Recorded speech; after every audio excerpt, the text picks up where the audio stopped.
are new to my channel, do subscribe it and make sure to hit the bell icon so that you would not miss any of my upcoming videos. Hello dear students, welcome back to Arena Tutorials. Today we are going to read about circulatory system in humans of class 6. So without wasting any time, let's get started with the video. So circulatory system in humans. ये chapter में हम लोग पढ़ेंगे mainly about blood, हम लोग का heart और हमारे बॉडी में जो ब्लड वेजल्स होते हैं, नस का बात कर रही हूँ मैं, ये तीन जन के बारे में हम लोग पढ़ेंगे. What are this three things? First is our blood, खून, second is heart and the last one is what? Blood vessels. So circulatory system, देखो हम लोग के बॉडी में बहुत सारा सिस्टम होता है, जैसे कि मैं रेस्पिरेटरी सिस्टम के बारे में पढ़ाई हूँ, मैं डाइजेस्टिव सिस्टम के बारे में पढ़ाई हूँ. वैसे ही एक सिस्टम होता है जिसका नाम है सर्कुलेटरी सिस्टम. अभी ये जो वर्ड है सर्कुलेटरी, इसको आप लोग रिलेट कर सकते हो सर्कुलेट के साथ या सर्कुलेशन के साथ, जिसका मतलब क्या होता है? कोई भी चीज़ को एक जगह से दूसरी जगह लाइक ऐसे घुमाना फिराना, सर्कुलेट करवाना, तो ये सिस्टम का काम वही है. सर्कुलेटरी सिस्टम एक ऐसा सिस्टम है हमारे बॉडी में जिससे हमारे बॉडी में जो न्यूट्रिएंट्स होते हैं, जो गैसेस होते हैं, जो कुछ भी केमिकल सब्सटेंस या कुछ भी चीज़ें होती है बॉडी में, वो एक जगह से दूसरी जगह बॉडी के कोने कोने तक आराम से ट्रांसपोर्ट या पहुंच पाता है. तो circulatory system is a system that helps in the transportation of nutrients, gases जैसे कि ऑक्सीजन गैस हो गया, कार्बन डाइऑक्साइड हो गया, केमिकल सब्सटेंस जैसे कि हॉर्मोन्स हो गए विद इन द बॉडी. तो सर्कुलेटरी सिस्टम में मेनली आएंगे तीन चीज़. पहला है हमारा ब्लड, सेकंड है हार्ट, थर्ड है वेजल. और blood vessels and heart. Blood का मतलब आप सबको पता है, हार्ट का मतलब भी आप सबको पता है, दिल, जो कि हम लोगों के बॉडी में थोड़ा लेफ्ट साइड तरफ रहता है. ओके, एंड ब्लड वेजल हो गए ये नस. हम सबको पता है ना, हम लोग के इधर नस दिखते हैं, ठीक है. तो बहुत सारे होते हैं, ये तो एक टाइप का नस है, इसको वेन्स बोलते हैं. वैसे ही बहुत सारे होते हैं, मेनली 3 टाइप के होते हैं, उन्हीं के बारे में पढ़ेंगे. सो सबसे पहले हम लोग स्टार्ट करते हैं with blood and it's components. देखो ब्लड एंड इट्स कॉम्पोनेंट मतलब ब्लड तो हो गया खून, और उसके कॉम्पोनेंट मतलब खून में क्या क्या चीज़ें होती है. अभी हम लोग सिंपली देखते हैं ब्लड, ठीक है, खून. अब खून जो होता है ना, वो अपने साथ बहुत सारी चीज़ों को लेके रखता है. खून में बहुत सारी चीज़ होती है, जैसे अगर मैं पानी का बात करूँ, वाटर का, तो वाटर जो होता है, पानी में बहुत सारी चीज़ें होती है ना. पानी में डिज़ोल्व सॉल्ट होता है, पानी में इम्प्योरिटीज़ होती है, बहुत सारी चीज़ें होती है ना. वैसे ही हम लोग का जो ब्लड होता है ना, ब्लड अकेला नहीं होता, ब्लड में बहुत सारा चीज़ प्रेजेंट होता है. बट उससे पहले ब्लड को हम लोग बोलते हैं कि ये एक फ्लूइड है, क्योंकि connective tissue, it is a fluid connective tissue. Fluid का मतलब होता है जो ऐसे फ्लो कर पाता है. तो ब्लड तो हम सबको पता है वो फ्लो कर पाता है, और ये एक टाइप का कनेक्टिव टिश्यू है. मतलब ये हम लोग के बॉडी को, मतलब बॉडी के कोने कोने तक पहुंचता है ना, तो हर एक चीज़ को ये कनेक्ट करवाता है. अब सिंपल ब्लड का अगर मैं बात करूं, तो ब्लड हम लोगों का जो होता है वो रेड कलर का होता है. रेड कलर का होता है क्या? ब्लड. तो इसका एक रीज़न है, हम लोग का जो ब्लड है, why it is red in colour, हम लोग का ब्लड रेड कलर का क्यों होता है? तो इसका रीज़न है, हमारे ब्लड में ना एक पिगमेंट होता है, एक ऐसा चीज़ होता है जो कि हमारे ब्लड को रेड कलर देता है. इट्स नेम इज़ हेमोग्लोबिन, जिसको हम लोग HB करके भी लिखते हैं. Okay, so blood is mainly red in colour because of the presence of a pigment called haemoglobin. अभी एक सिंपल सा चीज़ बताती हूँ. हेमोग्लोबिन जो है ना, इसके अंदर में ना एक एलिमेंट होता है. एलिमेंट अगर आप लोगों को नहीं पता है तो मैं डिस्क्रिप्शन बॉक्स में उसका लिंक दी हूँ, एलिमेंट एंड कंपाउंड का चैप्टर, आप लोग एलिमेंट को देख सकते हो, उसके बारे में आप लोग पढ़ सकते हो. सो एक एलिमेंट होता है आयरन, जिसको हम लोग लोहा बोलते हैं. तो हम लोगों के हेमोग्लोबिन में आयरन होता है, लोहा होता है. ये क्वेश्चन आता है एग्जाम में. Okay, so blood is basically red in color due to the presence of a pigment called hemoglobin and its short form is HB, capital H और small b. अभी जो ह्यूमन बॉडी, अभी हम लोग normally अगर बात करें तो एवरेज हमारे बॉडी में 4 से 6 लीटर खून हो सकता है. इतना होता ही है हमारे बॉडी में खून. अब आते हैं इसके कंपोनेंट्स में. सो इसके पास मेनली हमारा जो ब्लड होता है ना, मेनली उसमें 2 चीज़ होते हैं. एक तो होता है प्लाज्मा और दूसरा होता है ब्लड कॉर्पसल्स. ब्लड कॉर्पसल्स को ब्लड सेल भी बोलते हैं. जैसे हमारा पूरा बॉडी सेल से बना है ना, वैसे ब्लड में जो सेल होते हैं ना, उसको ब्लड सेल या फिर ब्लड कॉर्पसल्स बोलते हैं. तो एक है प्लाज्मा और दूसरा है ब्लड कॉर्पसेल्स। तो अभी अगर मैं बात करूं कि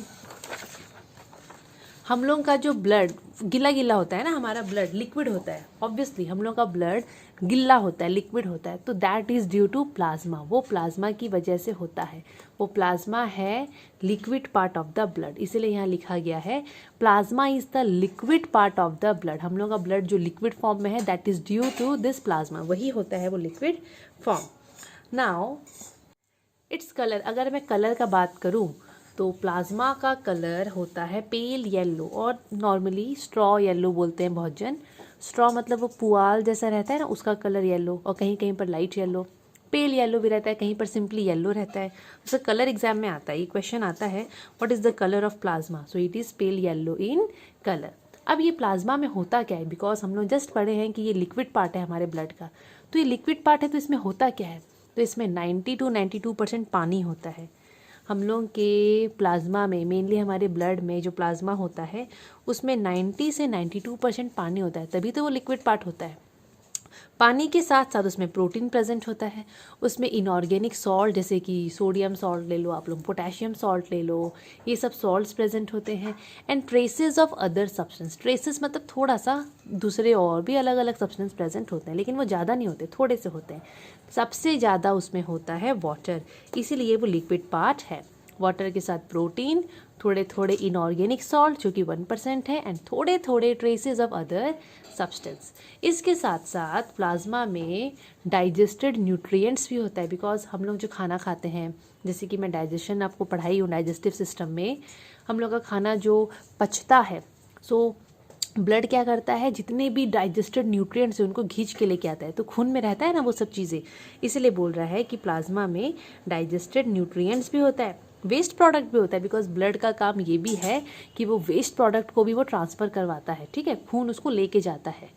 तो हमारे प्लाज्मा में, हमारे ब्लड में डाइजेस्टेड न्यूट्रिएंट्स भी होता है, वेस्ट प्रोडक्ट्स भी होता है, और अलग केमिकल्स भी होते हैं। तो एक हमारे ब्लड में टोटल वॉल्यूम, अगर मैं बात करूं प्लाज्मा का, टोटल वॉल्यूम ऑफ प्लाज्मा अगर मैं बात करूं नॉर्मल एवरेज एडल्ट में, तो वो 2.5 से लेकर 3 लीटर हो सकता है। हमारे ब्लड में प्लाज्मा का दिया है ये अमाउंट, क्वांटिटी, जो कि नॉर्मली 2.5 से लेकर 3 लीटर तक बता रहा है यहाँ पर।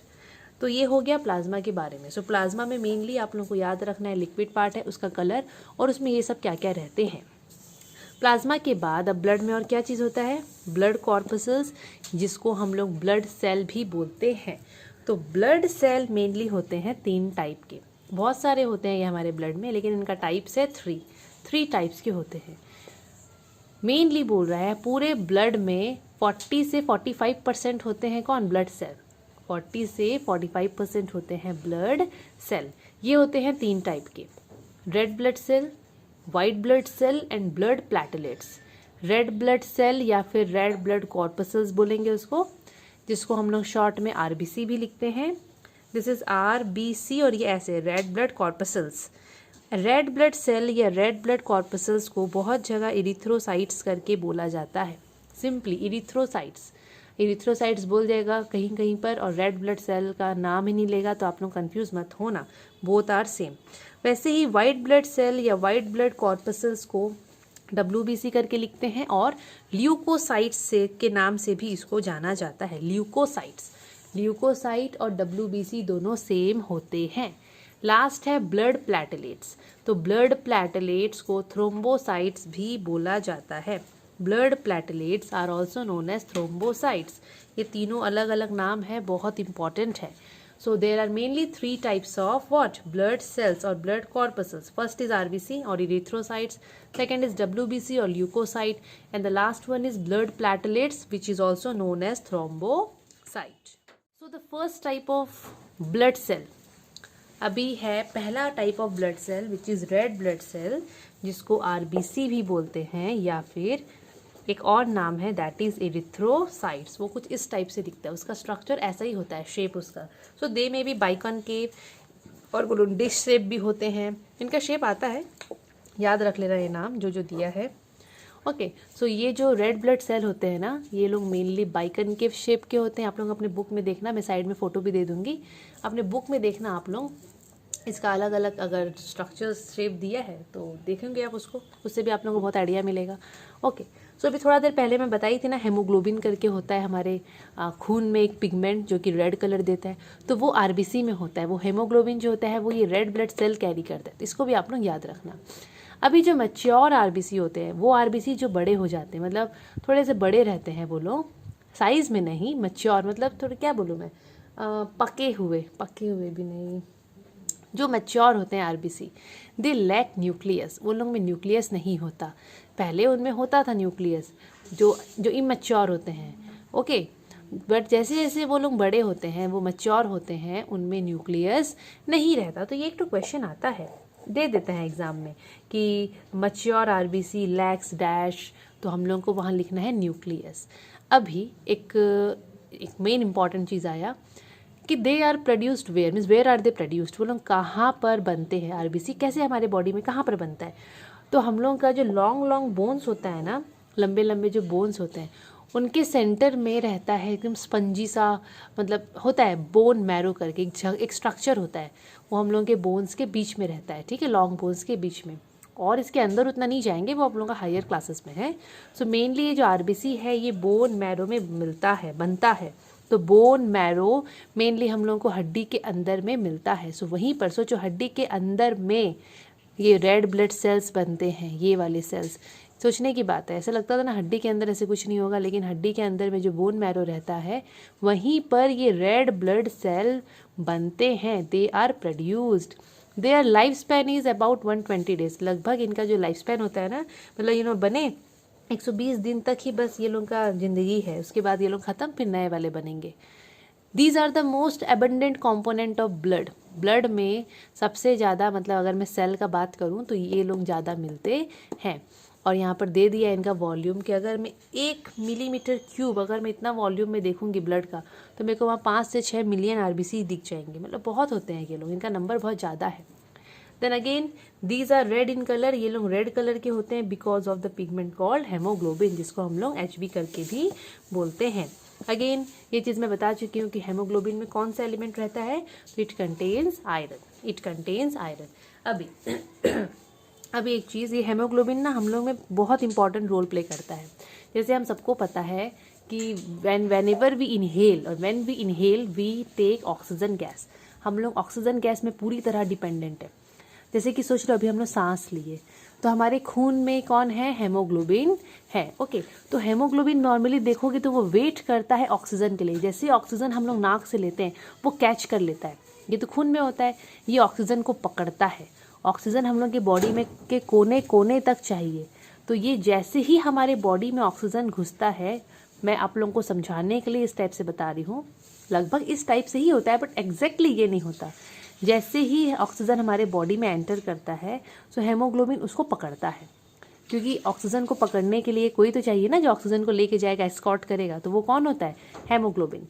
हेमोग्लोबिन उसको पकड़ के बॉडी के कोने कोने कोने कोने तक ऑक्सीजन को दे के आता है। बहुत सारे ऑक्सीजन रहते हैं, बहुत सारे हेमोग्लोबिन रहते हैं, तो वो लोग ऑक्सीजन को बॉडी के कोने कोने कोने कोने कोने कोने तक लेके जाते हैं, और जहाँ जहाँ ऑक्सीजन का रिक्वायरमेंट रहता है वो हर जगह ऑक्सीजन पहुँचाते हैं। कौन, हेमोग्लोबिन। सो हेमोग्लोबिन लोग कैसे करते हैं, देखो यहाँ पर ऑक्सीजन है, हेमोग्लोबिन क्या करता है, ऑक्सीजन कैसे कैच कर लेता है, पकड़ लेता है, और बन जाता है ऑक्सी हेमोग्लोबिन। और यही ऑक्सी हेमोग्लोबिन फिर जाता है बॉडी के कोने कोने तक। So it carries oxygen in the blood from lungs to every cell in the body, मतलब ये चीज़ ना मेनली लंग्स में होता है, ठीक है। सो यहाँ पर इसलिए ऐसा लिखा है, it carries oxygen in the blood from lungs, lungs तक जब ऑक्सीजन पहुँचता है, हेमोग्लोबिन वहाँ से पकड़ता है और उसको हर सेल में लेके जाता है। It combines with oxygen and transports oxygen to different parts of body, means haemoglobin oxygen के साथ कंबाइन करके ऑक्सीजन को बॉडी के कोने कोने तक पहुंचाता है। सो नॉर्मली हेमोग्लोबिन बहुत इंपॉर्टेंट रोल प्ले करेगा और करता भी है। It carries iron, it contains iron, it carries oxygen in the blood from lungs to every cell in the body, means जो भी सेल में ऑक्सीजन चाहिए, मीन्स बॉडी का कोना कोना, वहाँ तक ऑक्सीजन को कौन पहुँचाता है, haemoglobin. And oxygen and haemoglobin combine करके क्या कहलाते हैं, ऑक्सी हेमोग्लोबिन। तो ये था रेड ब्लड सेल के बारे में। नाउ WBC, और white blood cell. So white blood cell is also known as leukocyte और white blood cells are also called leukocytes. तो white blood cells कुछ इस टाइप के दिखते हैं. ये अलग अलग टाइप है उनका, ठीक है, अलग अलग शेप है, अलग अलग उनका स्ट्रक्चर है. इतना अंदर डिटेल लाइक स्ट्रक्चर तो आप लोग में नहीं दिया है. तो यहाँ पर मैं कुछ इस टाइप से बनाई हूँ उसका स्ट्रक्चर. तो वो लोग कुछ इस टाइप से दिखते हैं. कोई रेगुलर शेप नहीं होता वाइट ब्लड सेल का, कोई रेगुलर शेप नहीं होता है. सो वाइट ब्लड सेल को अगर मैं इसका बात करूँ तो इनका जो साइज होता है ना, they are mainly larger than RBC. This cells are larger than RBC. RBC के कंपैरिजन इनका सेल थोड़ा बड़ा होता है. इनमें हेमोग्लोबिन नहीं होता, हेमोग्लोबिन होता है आरबीसी में. और ये लोग कलरलेस होते हैं. ओके, वो रेड होता है क्योंकि हेमोग्लोबिन होता है. इसमें हेमोग्लोबिन नहीं है तो ये क्या होगा, रेड नहीं होगा. They are colourless. They contain nuclei, इनमें न्यूक्लियस होगा, बट हम लोग पढ़े थे जो मैच्योर आरबीसी है उसमें न्यूक्लियस नहीं होगा. They lack definite shape and change their shape like an amoeba.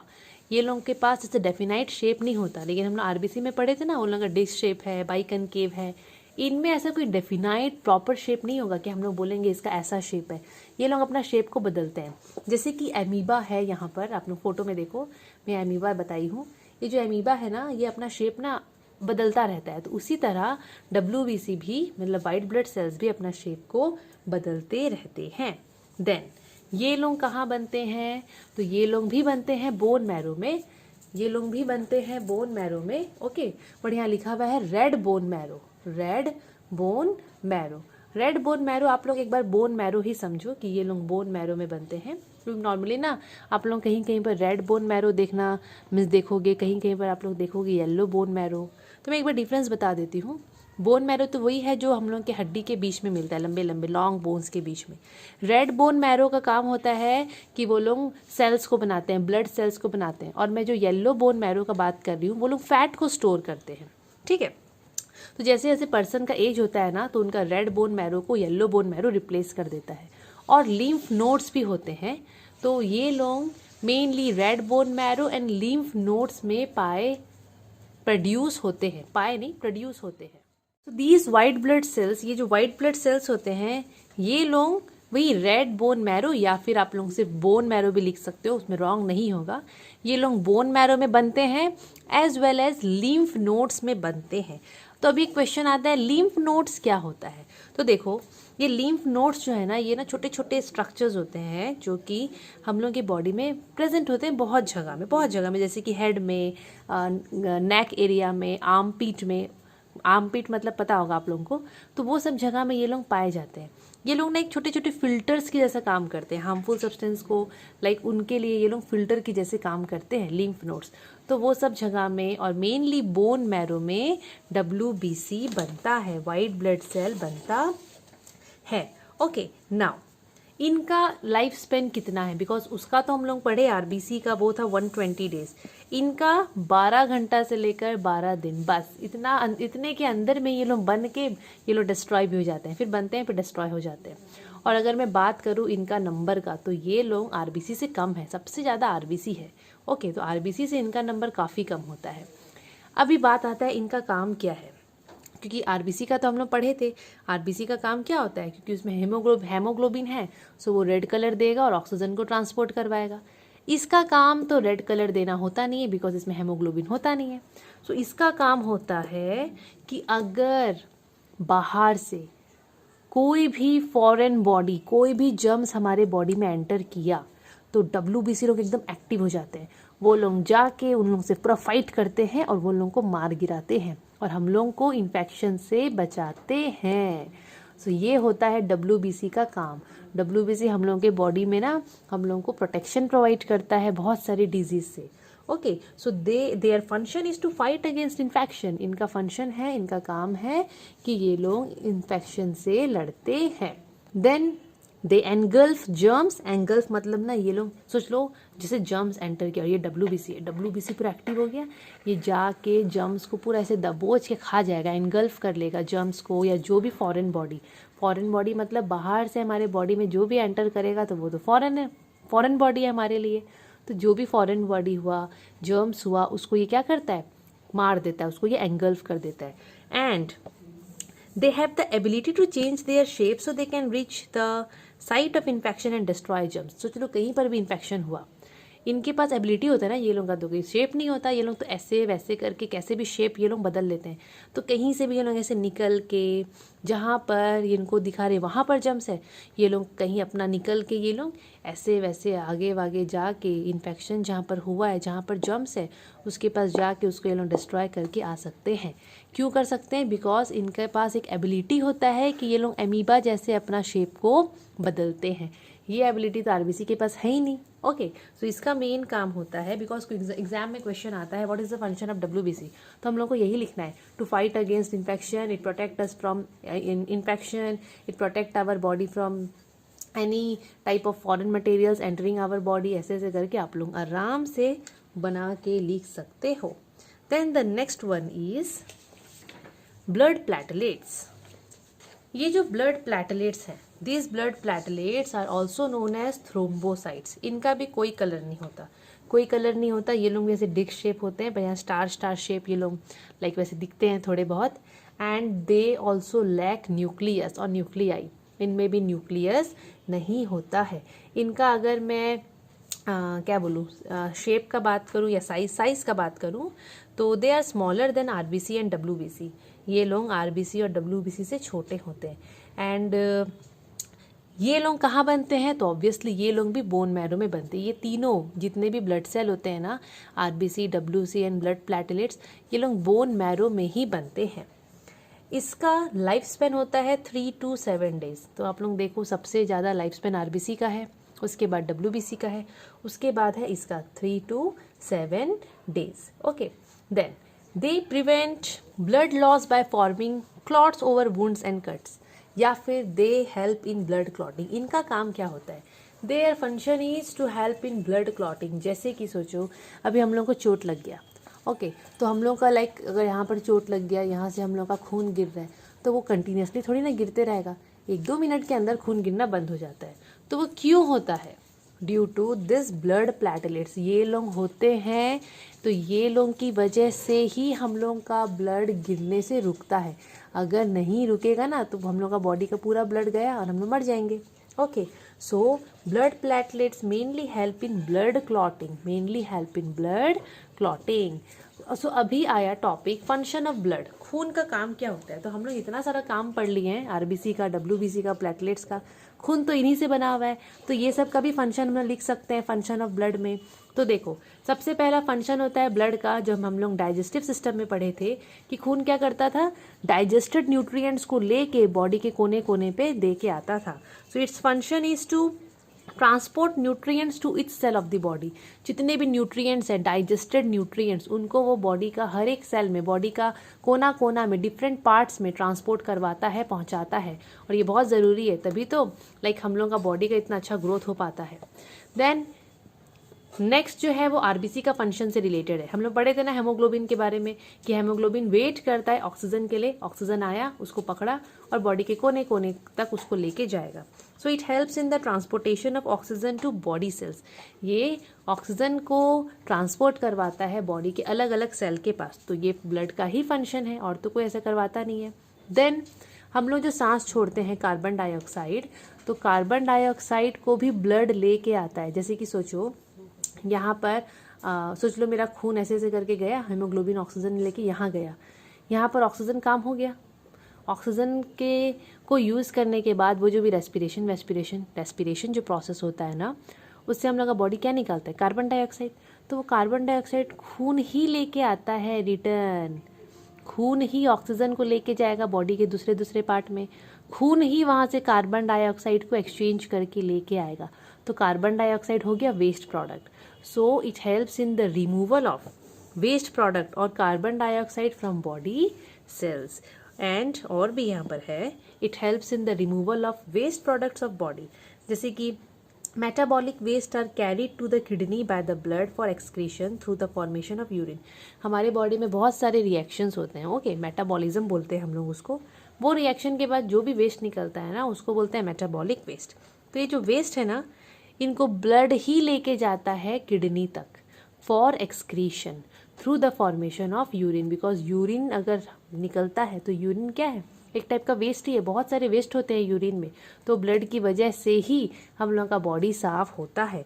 Blood क्या करता है, जो भी कचरा रहता है मेटाबॉलिज्म के बाद जो भी वेस्ट बनता है, मेटाबॉलिक वेस्ट, उसको वो लेके जाता है किडनी के तक। फिर किडनी क्या करता है, उसको साफ उफ करके जो भी कचरा है वो यूरिन के फॉर्म में साइड कर देता है। देन एक और भी इसका फंक्शन है, एक और नहीं, इसका और भी बहुत सारा फंक्शन है। It helps in the distribution of hormones from their site of production to target organs. अभी तो हॉर्मोन्स के बारे में आप लोगों के कोर्स में नहीं है, बट 8th क्लास में आप लोग पढ़ोगे। 8 से मतलब 8, 9 फिर 10th उसमें है। हॉर्मोन्स होते हैं कुछ केमिकल्स जो कि हम लोग के बॉडी के ग्रोथ में बहुत इंपॉर्टेंट रोल प्ले करते हैं। जैसे कि हम लोग देखते हैं ना, कुछ बच्चे लोग जैसे वो लोग 8, 9 में पहुंचते हैं बच्चे लोग, या 7 में उन लोगों का अचानक से हाइट बढ़ता है। ओके, सो बॉडी में ना ग्रोथ हार्मोन निकलता है, वही हार्मोन की वजह से बॉडी में ग्रोथ आते हैं, बॉडी में बहुत सारे चेंजेस आते हैं। बॉयज़ लोगों का देखना गला एकदम भारी हो जाता है, अलग वॉइस जो बदल जाता है प्यूबर्टी के समय। ओके, बहुत सारे रीजंस होता है। तो हॉर्मोन्स कुछ कुछ केमिकल्स होते हैं जो कि हमारे कहाँ निकलते हैं, बॉडी से निकलते हैं। अब वो हॉर्मोन्स डायरेक्टली खून में आते हैं।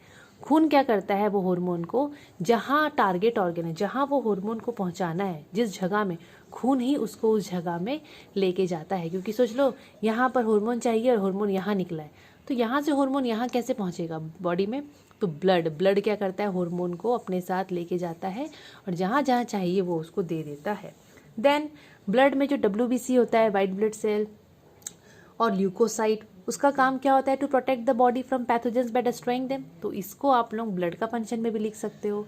एक और चीज़ है ब्लड, ये तो इम्पॉर्टेंट है, it helps to keep the body temperature constant. हम लोग का बॉडी का टेम्परेचर को कांस्टेंट रखता है। जो हम लोग का 37 डिग्री सेल्सियस है, नॉर्मल है, वो हमारा बॉडी टेम्परेचर, तो वो कांस्टेंट जो रहता है ना, वो ब्लड की वजह से रहता है। क्योंकि आप लोग सोचो, हम लोग की बॉडी में कितना सारा अलग अलग टाइप का जो भी रिएक्शन होता है, जो भी अंदर में मैं आप लोगों को बताई हूँ, मेटाबॉलिज्म होता है, वहाँ से बोल रहा है कि जो भी प्रोसेस है, जो हीट वीट निकलता है, बिकॉज रेस्पिरेशन भी प्रोसेस होता है, वो हीट को ब्लड हर जगह ट्रांसफ़र करवाता रहता है, हर जगह।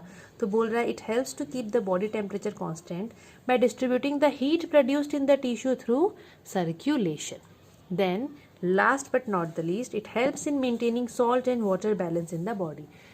ब्लड की वजह से ही हमारे बॉडी में पानी का बैलेंस और वाटर का बैलेंस बना रहता है। इसके बारे में हायर क्लासेस में डिटेल में, अभी उतना अंदर हम लोग नहीं जाएंगे। Then the next topic is types of blood group. अभी ब्लड ग्रुप के बारे में सबको पता है। ओके, ब्लड ग्रुप क्या होता है, लाइक ए होता है, AB होता है और O होता है। ओके, ये सब होता है। मेनली देखोगे तो 4 टाइप का होता है। आजकल तो अलग अलग टाइप का जो एकदम रेयर ब्लड ग्रुप होता है वो भी पाया जा रहा है, बट मेनली हम लोग ये 4 टाइप का पढ़ेंगे, A, B, AB और O। Okay, so blood group के अंदर जाने से पहले हम लोग देखते हैं एंटीजन्स क्या होता है, बिकॉज ब्लड ग्रुप में ये एंटीजन और एंटीबॉडी का ही काम है, इन दोनों का ही काम है। किसमें, ब्लड ग्रुप में। सो एंटीजेंस, तो एंटीजेंस और एंटीबॉडी ये 2 जन होते हैं प्रोटीन्स। दोनों क्या होते हैं, प्रोटीन्स। ये दोनों हमारे खून में पाए जाते हैं, पर दोनों का जगह अलग अलग है। एंटीजेंस वो प्रोटीन है जो कि सरफेस ऑफ आरबीसी में पाए जाएंगे वो लोग, और एंटीबॉडीज़ वो प्रोटीन है जो प्लाज्मा में पाए जाते हैं। आरबीसी आप लोगों को पता है ब्लड सेल है, प्लाज्मा लिक्विड पार्ट है, तो एंटीबॉडी मिलता है प्लाज्मा में, एंटीजन मिलता है आरबीसी में। इसको आप लोग ऐसे याद रखना। यहाँ पर B फॉर बॉडी है, ये B का ऐसे लकीर लंबा कर दोगे तो बन जाएगा P फॉर प्लाज्मा। तो एंटीबॉडीज़ कहाँ मिलता है, प्लाज्मा में, एंटीजन मिलता है आरबीसी में। तो दोनों प्रोटीन ही, एग्जाम में आता है question, what do you mean by antigen, 1 mark का। तो antigens are the proteins which are found on the surface of RBC, and antibodies are the proteins which are found in blood plasma और plasma. अभी ये जो antigen है ये है 2 type के, एंटीबॉडी भी होते हैं 2 टाइप के, वो है A एंड B। नाम A एंड B दिया गया है। ओके, सो एंटीजन भी 2 टाइप के, एंटीबॉडी भी 2 टाइप के, दोनों का नाम क्या है, AB। इसी के हिसाब से on the basis of the presence of antigens and antibodies blood group होता है 4 टाइप का। कितने टाइप का, 4 टाइप्स।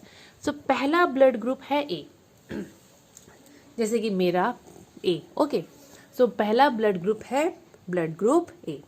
सो अगर एक ब्लड ग्रुप है तो ऑब्वियसली हम सबका खून है और सबके खून का कुछ ग्रुप है, हम सबके खून में एंटीजन एंटीबॉडी मिलेगा। ओके, सो जिसका ब्लड ग्रुप होता है ए, उनमें जो एंटीजन होते हैं वो मिलते हैं ए। ये चीज़ याद रखना, जो ब्लड ग्रुप वही एंटीजन, एंटीजन को देख के ही ब्लड ग्रुप बताया जाता है।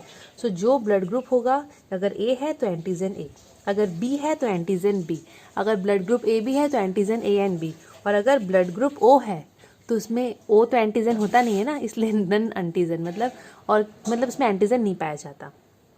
और एंटीजन का उल्टा मतलब क्या बोलते हैं, ऑपोजिट होता है एंटीबॉडी। अगर ये दिन है तो वो रात, अगर एंटीजन ए है तो एंटीबॉडी मिलेगा बी। तो आप लोग अगर एक याद रखोगे तो दूसरा अपने आप याद हो जाएगा। तो ब्लड ग्रुप में एंटीजन ए है अगर ए में, तो उसका एंटीबॉडी उसका उल्टा बी। अगर ब्लड ग्रुप बी का बात करें तो एंटीजन बी है तो उसका उल्टा ए।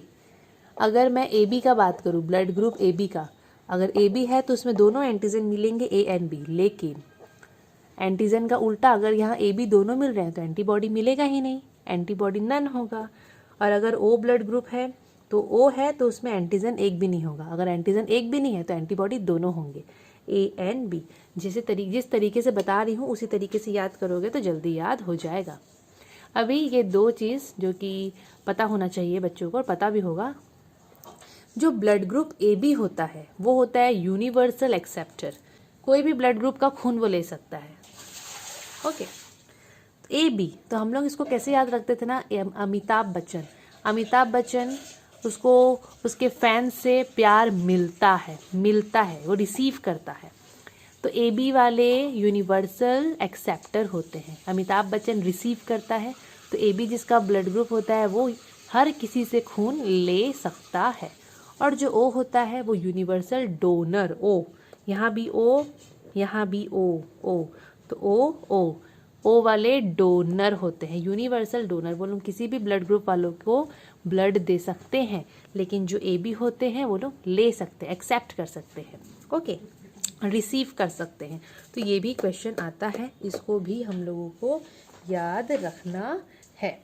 नाउ हम लोग सुने हैं, अभी हम लोग सबको पता है, कभी भी अगर एक दूसरे को ब्लड देना रहता है या ब्लड डोनेट करना रहता है या किसी को भी ब्लड का ज़रूरत रहता है, तो पहले डॉक्टर क्या करता है, ब्लड मैच करता है। वो पहले पूछ लेता है कि आपका ब्लड ग्रुप क्या है, सामने वाला का जो ब्लड ग्रुप है उसी ब्लड ग्रुप वाला को वो खोजता है और उसी ब्लड ग्रुप का ही खून उसमें चढ़ता है।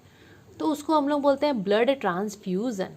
ब्लड ट्रांसफ्यूज़न का मतलब ये एक प्रोसेस है जिसमें ब्लड ट्रांसफ़र करवाते हैं एक पर्सन से दूसरे पर्सन पर, लेकिन ये विदाउट मैचिंग कभी नहीं हो सकता। अगर मैच नहीं करता है तो नहीं दिया जाता है ब्लड, अगर मैच करता है तो ही दिया जाएगा ब्लड। ये चीज़ को याद रखना, अगर बिना मैच किए ब्लड को वो लोग ट्रांसफ़र कर देंगे तो सामने वाला इंसान मर भी सकता है। It may prove fatal, dangerous होता है। रीज़न सब आप लोग हायर क्लासेस में पढ़ोगे। ओके, so transfusion cannot take place without first matching blood types. पहले ब्लड टाइप्स को मैच करते हैं, उसी के बाद ट्रांसफ्यूज़ करवाते हैं। अभी ब्लड ग्रुप तो हो गया, अब बात करते हैं पॉजिटिव नेगेटिव का। तो हम सब का देखना ब्लड ग्रुप वो पॉजिटिव और नेगेटिव के हिसाब से ही होता है, किसी का भी ऐसे न्यूट्रल नहीं होता। कोई बोलता है मेरा ये पॉजिटिव है तो कोई बोलता है मेरा ओ नेगेटिव है, मतलब पॉजिटिव नेगेटिव लगता ही है ब्लड में ना। उसी को बोलते हैं RH factor, that is only called RH factor. So the next topic is Rhesus factor, जिसको हम लोग RH फैक्टर भी बोलते हैं। सो ये रीसस फैक्टर जो है, इससे पहले जो हम लोग थोड़ा बहुत पढ़े हैं किसके बारे में, एंटीजन और एंटीबॉडीज़ के बारे में। सो वो एक टाइप का प्रोटीन था। सिमिलरली ये RH फैक्टर जो होता है और रीसस फैक्टर, ये भी वन टाइप का प्रोटीन ही है। It is a type of protein which is found on the surface of RBC, जो कि मेनली रेड ब्लड सेल या फिर रेड ब्लड कॉर्पसल्स के सरफेस में पाया जाता है। सो रीसस फैक्टर और RH फैक्टर, उसको मेनली RH फैक्टर बोलते हैं, रीसस नहीं बोलते हैं, RH फैक्टर शॉर्ट होता है। So it is a type of protein which is mainly found on the surface of RBC की सरफेस में ये पाया जाता है। एक्चुअली फर्स्ट टाइम इसको डिस्कवर किया गया था इन रीसस मंकी, तो इसका नाम उसी के ऊपर पड़ गया। It is mainly genetically inherited from parents. Parents से हम इसको इनहेरिट करते हैं। अगर हम लोग को पेरेंट्स से इनहेरिट हुआ, लाइक अगर हमारे अंदर ये प्रोटीन होगा, then we are RH positive, हम लोग RH पॉजिटिव होंगे, लाइक हमारा ब्लड ग्रुप पॉजिटिव होगा। और अगर we lack this protein, if we do not inherit this protein, means अगर RH फैक्टर हमारे खून में नहीं आया, सो हम लोग RH नेगेटिव होंगे। तो बेसिकली अगर देखा जाए, जो बुक में भी लिखा है कि अबाउट 85% पीपल, 85% जो लोग हैं उनमें ये चीज़ पाया जाता है, इसलिए वो लोग पॉजिटिव होते हैं। Okay, they are said to be RH positive, उसको हम लोग RH पॉजिटिव करके लिखते हैं। एंड जो बाकी के 15% पॉपुलेशन जो बचे, उनमें ये चीज़ नहीं पाया जाता है, तो वो लोगों का ब्लड ग्रुप नेगेटिव आता है। सो याद रखना, जिसमें ये चीज़ पाया जाता है वो लोग RH पॉजिटिव होते हैं, उनका ब्लड ग्रुप पॉजिटिव होता है। और जिसमें ये चीज़ नहीं मिलता है वो लोग होते हैं नेगेटिव। तो जिसमें होगा RH पॉजिटिव कहलाएंगे, जिसमें नहीं होगा वो लोग RH नेगेटिव कहलाएंगे। 85% पीपल में ये होता है तो वो लोग पॉजिटिव वाले हैं, और 15% of the population they lack this protein, so they are RH negative. इसमें और ज़्यादा जानना नहीं है, इतना ही है। Then next is blood vessel. अब ये ब्लड वेजल क्या है, ये भी बहुत इंपॉर्टेंट है और बहुत ईजी है, आराम से कर लेंगे बच्चे लोग, बिकॉज स्टार्टिंग सबको लगता है कि बहुत टफ होगा, ये होगा वो होगा, बट ये बहुत ईजी है। एक बार समझ लोगे ना तो बिल्कुल प्रॉब्लम नहीं होगा। सो ब्लड वेजल, देखो ब्लड वेजल मतलब ना एक टाइप का पाइप है। मैं पाइप का बात कर रही हूँ, मैं छोटे छोटे या पतले पतले पाइप्स का बात कर रही हूँ। छोटे छोटे तो नहीं, पतले पतले पाइप्स का बात कर रही हूँ। हम सबको पता है ना, पाइप इस टाइप से दिखते हैं, इस टाइप के पाइप रहते हैं, ठीक है। वेजल्स लोग ऐसे रहते हैं। तो ब्लड वेजल मतलब ये वो पाइप है, एक टाइप से नस आप बोलो इसको। ये वो पाइप है, वो नस है जो हमारे बॉडी में अंदर में हर जगह फैले हुए हैं, ये नस होते हैं। ब्लड वेजल मतलब नस का बात हो रहा है। ये पाइप जैसे रहते हैं जो कि हम लोग की बॉडी के कोने कोने तक खून को ले जाना और लेके आना, ये सब काम करते हैं। So blood vessels are the hollow tubes. Hollow मतलब खोखला ट्यूब्स होता है, मतलब अंदर से जैसे पाइप खोखला होता है ना, हॉलो होता है, ये लोग भी वैसे ही होते हैं।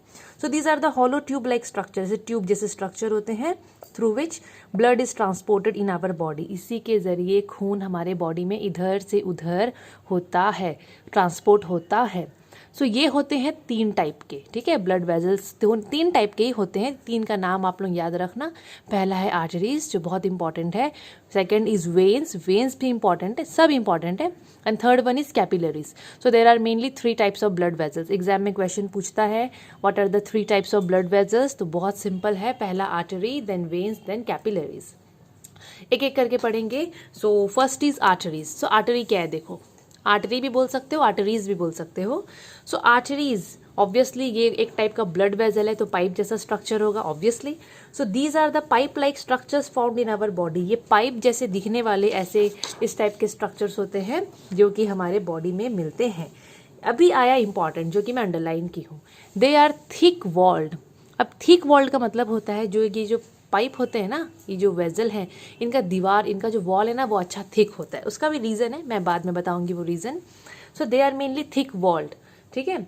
इलास्टिक होते हैं एंड मस्क्यूलर वॉल्स, मतलब वेजल्स मतलब मसल्स, मतलब मस्क्यूलर होते हैं वो लोग।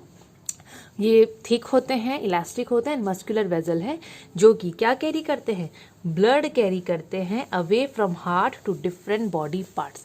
अब आया ये पॉइंट इंपॉर्टेंट, ये जो आर्टरीज होते हैं इनका काम होता है क्या, ब्लड को कैरी करना। वो सारे ब्लड वेजल का काम है ब्लड को कैरी करना, लेकिन ये जो आर्टरी है ना, ये थिक वॉल वाला आर्टरी, ये क्या करता है ना, हम लोग के हार्ट से, सोच लो ये हमारा हार्ट है, तो हार्ट से खून जो दूसरे दूसरे कोने कोने में बॉडी के जाएगा, तो हार्ट से खून को ले जाने का काम कौन सा नस करता है, आर्टरी करता है। ये चीज़ इंपॉर्टेंट है, एग्जाम में आता है। क्या है यहाँ पर, arteries they carry blood away from heart, heart से दूर, ये लोग हार्ट से दूर तक खून को लेके जाते हैं। कहाँ तक लेके जाएंगे, जहाँ तक पहुँचा सके, बॉडी का कोना कोना तक। सो कौन सा ब्लड वेजल कैरी करता है ब्लड अवे फ्रॉम हार्ट, सो उसका आंसर है आर्टरी या फिर आर्टरीज। देन एक और इम्पॉर्टेंट चीज़, जैसे हम लोग पढ़े हैं कि ये लोग ब्लड को हार्ट से दूर लेके जाते हैं। हार्ट से मतलब क्या करेंगे, ये लोग खून को पकड़ेंगे और उसको बॉडी का कोना कोना में लेके जाएंगे। तो ये लोग किस टाइप का ब्लड लेके जाते हैं, so they carry pure blood. Pure blood का मतलब होता है वो खून जिसमें ऑक्सीजन कूट कूट के भरा है, ओके, ऑक्सीजनेटेड ब्लड या फिर प्योर ब्लड हम लोग बोल सकते हैं। So arteries carries what? Arteries carry, not carries, arteries carry pure blood या फिर ऑक्सीजनेटेड ब्लड। ये लोग वही ब्लड कैरी करेंगे। कहाँ से कैरी करेंगे? हार्ट से। कहाँ तक लेके जाएंगे? बॉडी के डिफरेंट पार्ट्स में, कोने कोने में।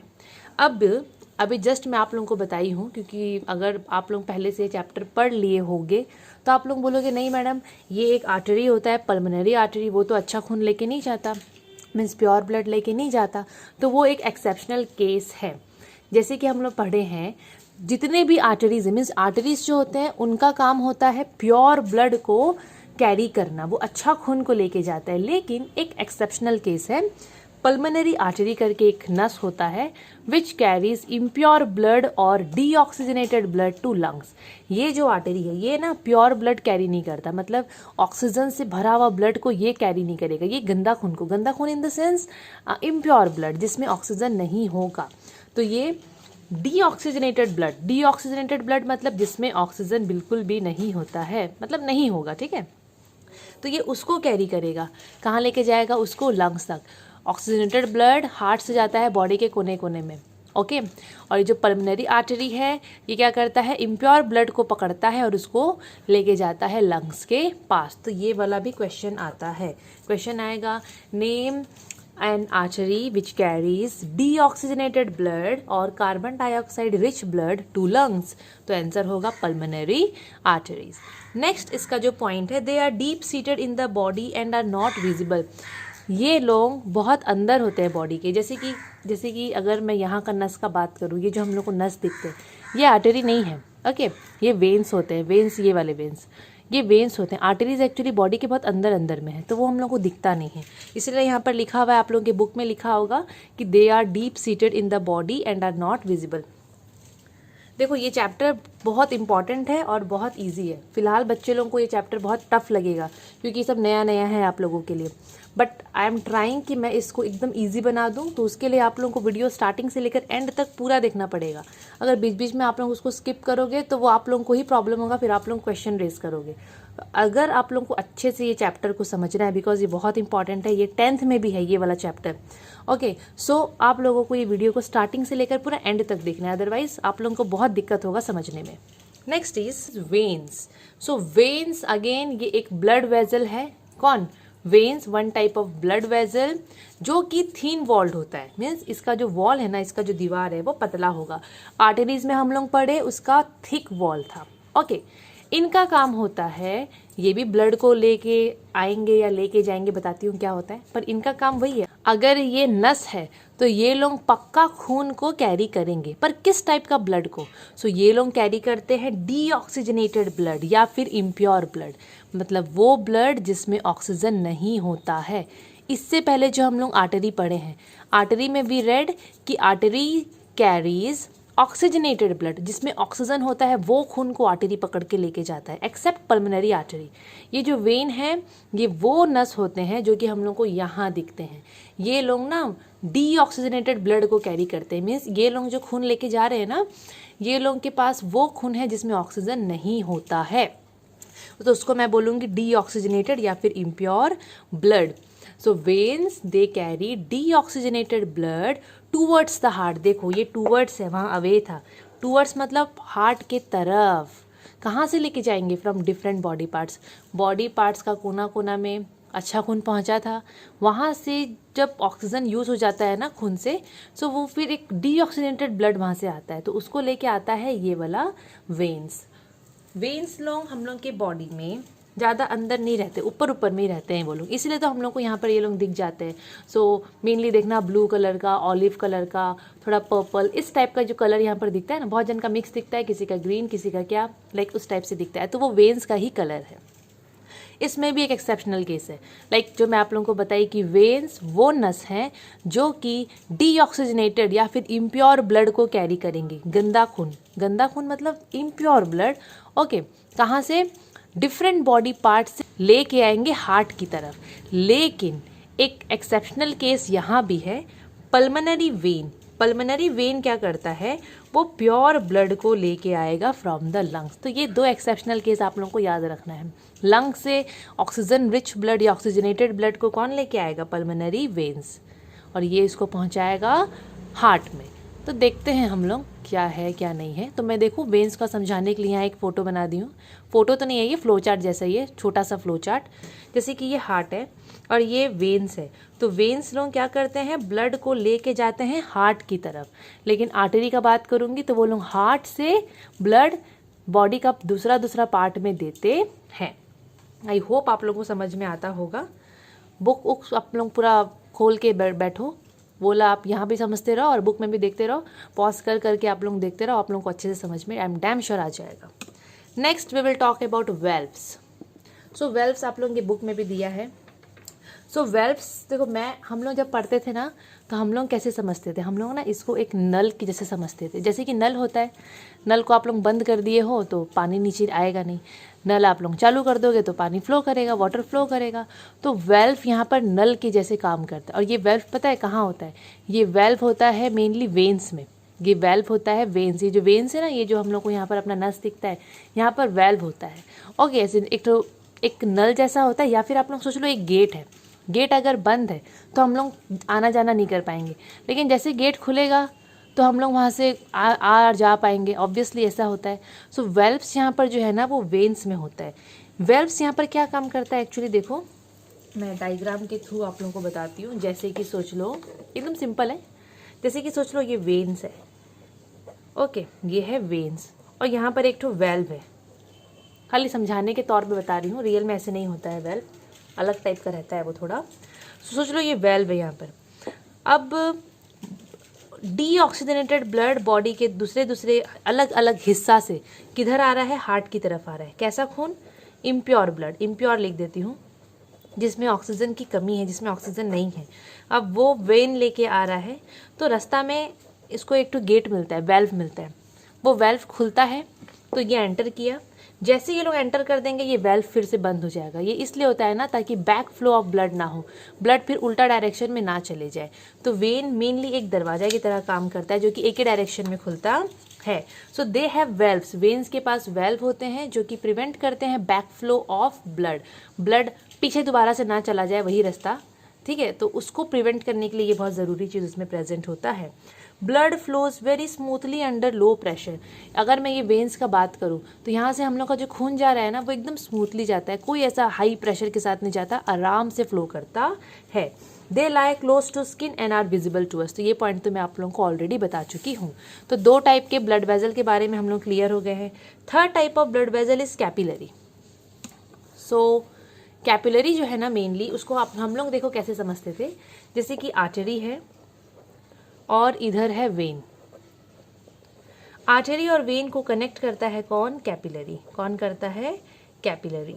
ओके, तो ये भी एक टाइप का देखोगे तो ब्लड वेजल ही है, लेकिन इसमें बहुत ब्रांचेस होते हैं, बहुत फाइन पतला पतला बहुत ब्रांचेस होते हैं। So these are the fine blood vessels connecting arteries and veins. Arteries और वेन्स को कनेक्ट करने वाला ब्लड वेजल है कैपिलरी। एग्जाम में आता है question, which blood vessel connects artery and vein, तो कैपिलरी ही है, कैपिलरी ही बचा। तो यहाँ पर क्या होता है ना, कैपिलरी का काम होता है कि ये एक्सचेंज करवाता है गैसेस को। जैसे कि ऑक्सीजन लेके आया आर्टरी, तो कैपिलरी के पास जब वो लोग पहुँचते हैं तो कैपिलरी क्या करता है ना, वहाँ पर गैसियस एक्सचेंज करवाता है। ऑक्सीजन को वो दे देता है और कार्बन डाइऑक्साइड को ले लेता है। फूड मटेरियल्स जो न्यूट्रिएंट्स होते हैं, आप लोग अगर डाइजेस्टिव सिस्टम पढ़े होगे तो आप लोगों को पता होगा कि हमारा जो ब्लड होता है वो न्यूट्रिएंट्स को भी वो बॉडी में ट्रांसफ़र करवाता है, ट्रांसपोर्ट करवाता है।